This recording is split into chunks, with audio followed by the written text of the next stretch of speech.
ഇത് കണ്ട Arabic traditional ഫുഡാണ്. ഇത് എല്ലാവരെ കൊണ്ടും പെട്ടെന്ന് ചൂടാൻ കഴിയില്ല കേട്ടോ. ഇതിന് പ്രാക്ടീസ് വേണം. ഇത് പഠിക്കണം ചൂടുന്നത്. എല്ലാവരെ കൊണ്ടും പെട്ടെന്ന് ഇങ്ങനെ ചെയ്യാൻ കഴിയില്ല. ഇതെന്താ നമ്മൾ മുട്ട ഉണ്ടോ, ഒരു മുട്ട വിത്ത് ചീസ്. അപ്പോൾ മുട്ടയാണ് അടിച്ചത്. സിംഗിൾ മുട്ടയിലെ ഒരു ചീസ് റിഗാഗ് അടിക്കാൻ തീരുമാനിച്ചു. ഇതാണ് ചീസ്. ഓക്കെ, വാവ്,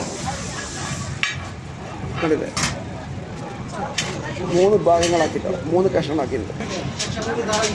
ഇത് കഴിച്ചു നോക്കാം എങ്ങനെയുണ്ടെന്ന് അറിയാലോ.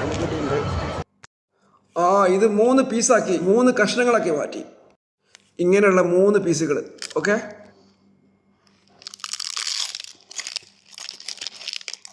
അറബിക് ട്രഡീഷണൽ ഫുഡാണ്. പേര് റിഗാഗ് എന്ന് പറയും അറബിയിൽ. Okay, thank you.